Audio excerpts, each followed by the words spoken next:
There was a case in the court here today with Joanne Person, and she was speaking by Zoom.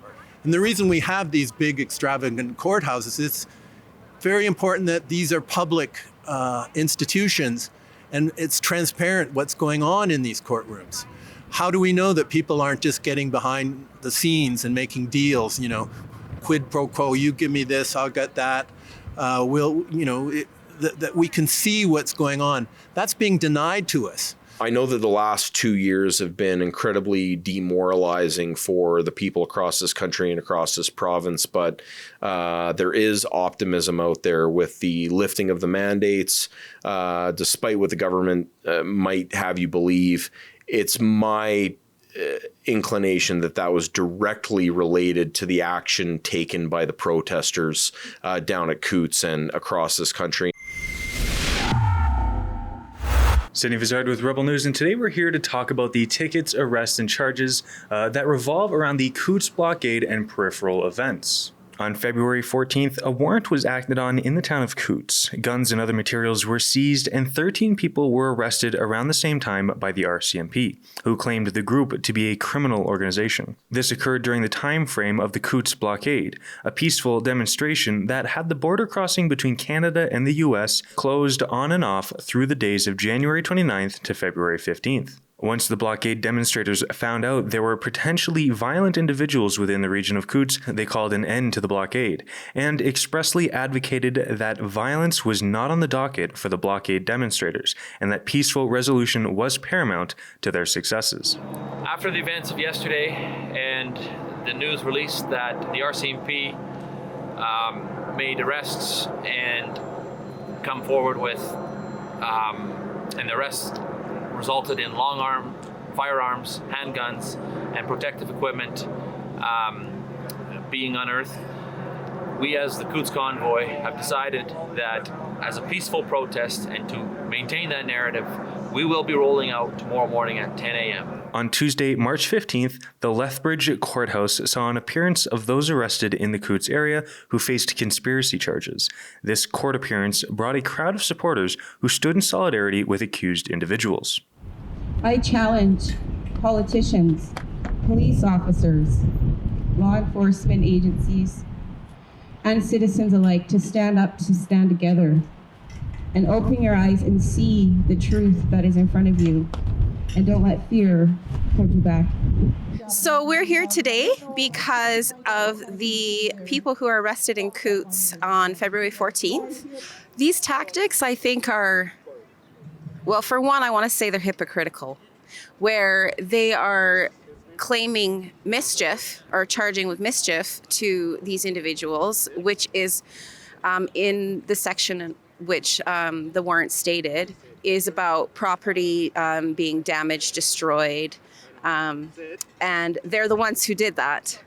They are the guilty party, and they're projecting.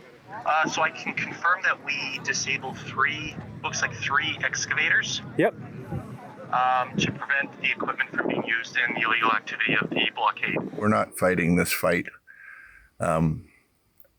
violently. We're a peaceful protest, but we don't expect our authorities to break the law and to vandalize and to trespass.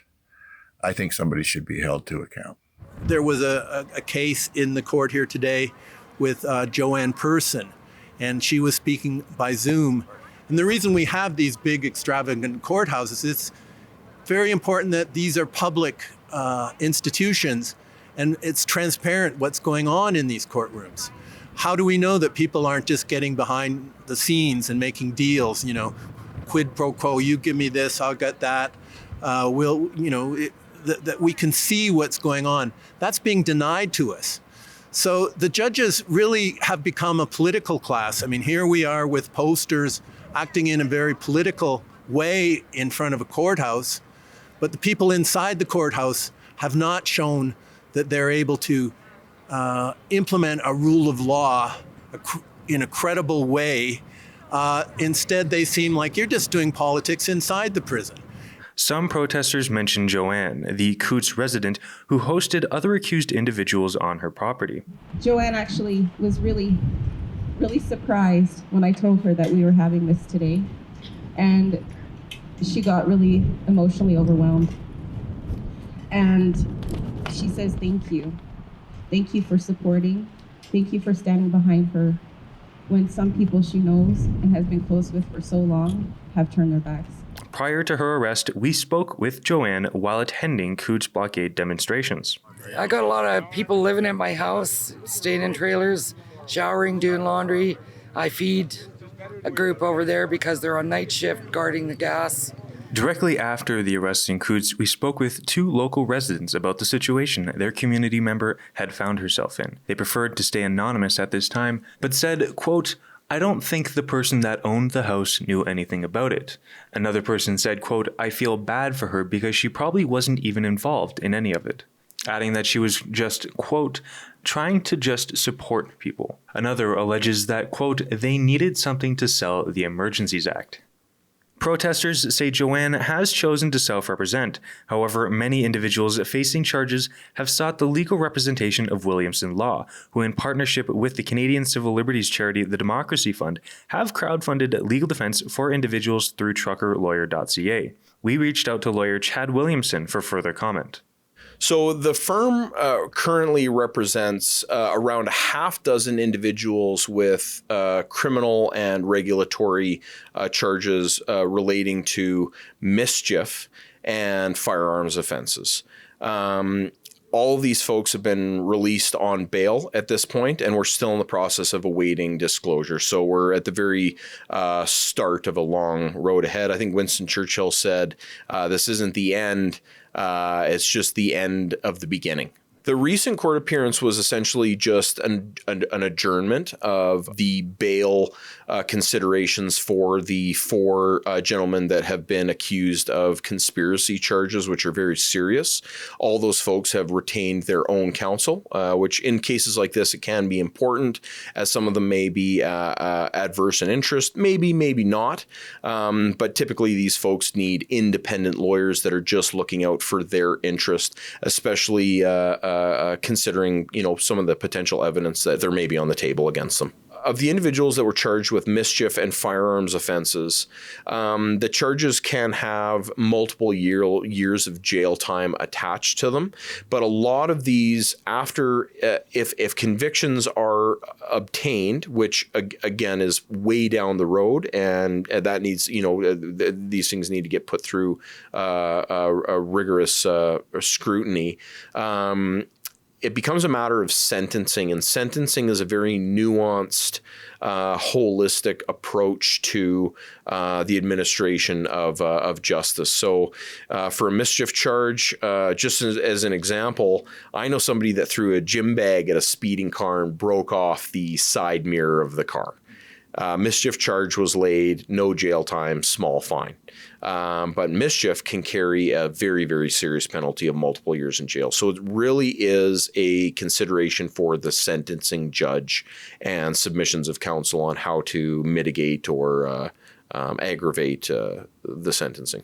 Charges range anywhere from tickets of $100 for traffic tickets, all the way up to obviously the conspiracy to commit murder charges that have been laid against some of the other individuals, and those carry sentences up to over 10 years, perhaps more. I mean, there's very little information at this point other than what counsel has received pursuant to the bail proceedings, and this is a very long and slow process. It's going to take a year, 2 years to really draw itself out, and very limited information is available at this point in time. We saw the Critical Infrastructure Defense Act used against Pastor Artur Pawlowski. Has this Critical Infrastructure Defense Act come into play in any other situation? We haven't seen any of those charges through our office, so we're expecting them. We don't know. You said ticketing and investigations, you said were ongoing. Has anything further come from that? In addition to the about half dozen to a dozen people that we represent on more serious criminal charges, we are starting to see an influx in ticket cases come in. So these are Highway Safety Act tickets that have come in against people who have, owned trucks that were allegedly parked, down at the Coutts border crossing. Things like people covering their license plates with Canadian flags or allegations thereof. So we are starting to open some of those files. I expect more of those to come in. We're not seeing a ton of charges, which is good. That's not to say that there's not going to be a whole bunch that are coming down the pipe, but we do represent a number of people over and above the half dozen or so people that are subject to these very, very serious criminal charges. So we do have more files open.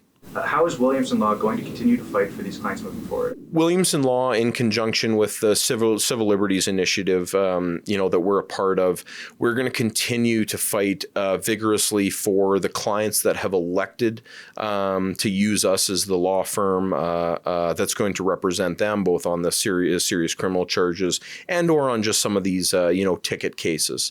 We're still fighting dozens of Fight the Fines files, and we'll continue to do so. We've also got a number of constitutional challenges against the Alberta government already in the chute that address a lot of the concerns about the Public Health Act and the implementation of that through the orders of the Chief Medical Officer. So we're fighting the war on multiple fronts all at the same time, and we expect these efforts to be ongoing for years to come.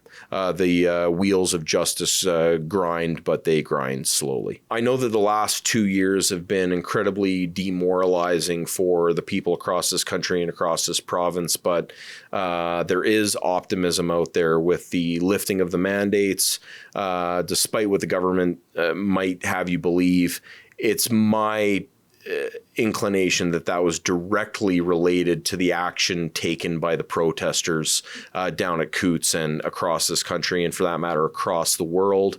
We're still seeing constitutional challenges slowly make their way through the courts, challenging the validity of the Public Health Act and the implementation of the same through the Chief Medical of Health Officer orders that have been so brutal to Albertans over the last couple of years. We're likely going to see civil litigation spiral and flow out of the situation. So the flame of liberty is alive. You can see it every Saturday in the protests in the major cities around this country that continue. So I think there is reason to maintain hope and optimism that freedom will ultimately prevail in this battle.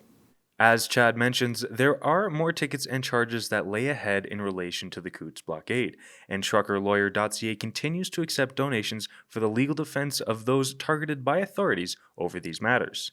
This situation will likely take years to resolve, but in the meantime, stay tuned because we're going to be sure to cover the story as the situation evolves. And I want to thank you guys for tuning in. For Rebel News, I'm Sydney Fizzard. And remember, if you want to support the legal defense for those who are otherwise being targeted by authorities over alleged involvement in the Coutts blockade, you can go to truckerlawyer.ca. And remember, donations would qualify you for a charitable tax receipt, and this is being done through partnership of the Democracy Fund and Williamson Law.